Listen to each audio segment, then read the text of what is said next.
I just want to return to this Borges short story that I mentioned in my last video, which is about this mythical empire, and the emperor asks for a map to be made of that empire, which is perfect in every detail, and the only way they can achieve that is by making a one-to-one map, so that the map completely covers the territory, and every point in the empire is reproduced faithfully in this kind of simulation of itself in the map that overlays it. It's a really powerful image, I think.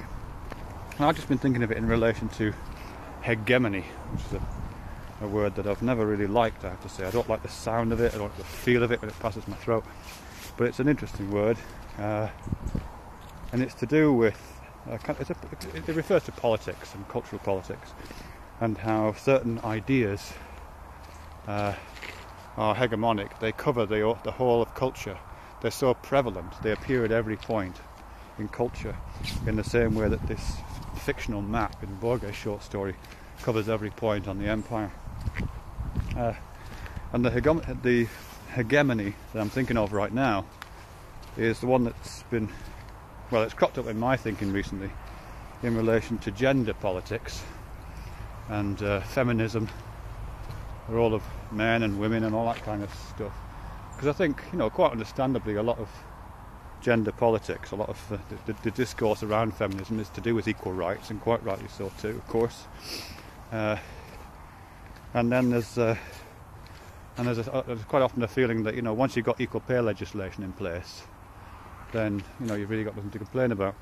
And that's I think there's some value in that thought, but it doesn't address this other idea that there are hegemonical. I'm not sure if that's the right word, but there's a hegemony possibly in place, or at least that's one of the claims. And it's certainly a hegemony which is under threat.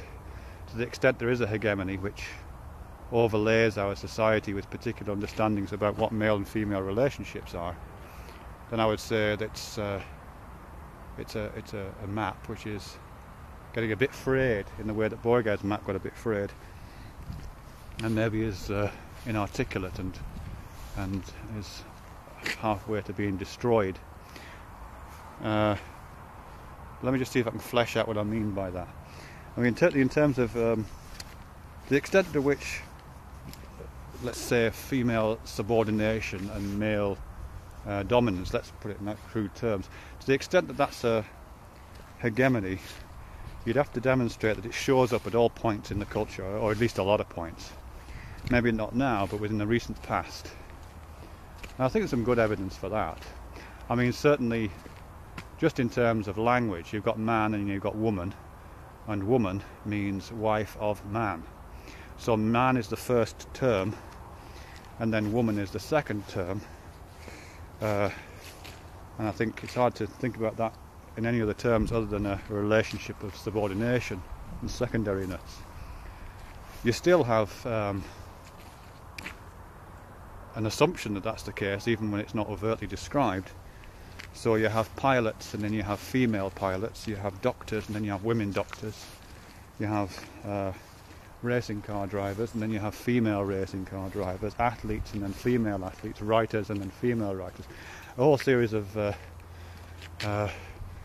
what are sometimes called marked states. This is Peggy Phelan who talks about this in this really great book, actually, called Marked, where as the way that certainly a sexual hegemony functions is that the dominant term, which is male in our society, is unmarked. It's just assumed that if you're talking about pilots or drivers or surgeons or doctors or athletes, it's just assumed that you're talking about males, and you have to make a special effort to mark the difference by saying female or women pilots or whatever.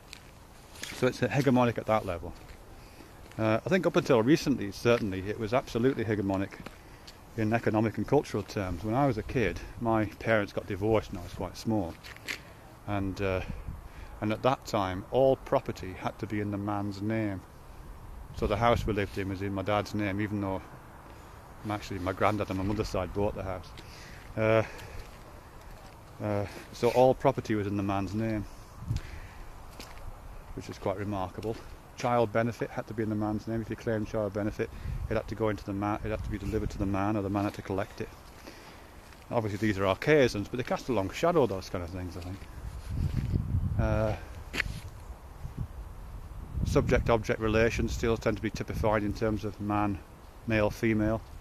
I saw an example of that recently in some branches of linguistics. If you're describing how a particular communication was happening in some branches of linguistics, then the person making the utterance, the person saying the sentence, is usually characterized by the male pronouns. You would say he said, and the person receiving that is the female, so she heard. So there's always this kind of subject. The active subject is male, and the passive recipient is not objective. Object like recipient is female. And you get it in daft things like fishing rods. When I used to go fishing when I was a kid, and you put the fishing rod together, it comes in bits. You put it together with these ferrules, they're called, and there's a male part and the female part. The male part goes inside the female part. It's kind of reproduction of penetration going on at the level of the fishing rod, which is part of that kind of hegemonic process, people would say. And I suppose the point is, when a map is a perfect point-for-point reproduction of the territory it's supposed to be covering, to the extent that it becomes a kind of Baudrillardian simulation, the territory doesn't really pre-exist, it's covering by this map. The map is the territory. So that map of male-female relationships, and that map of dominance and submission, which touches down at every point in culture, of primary and secondary, touches down and makes contact with every point.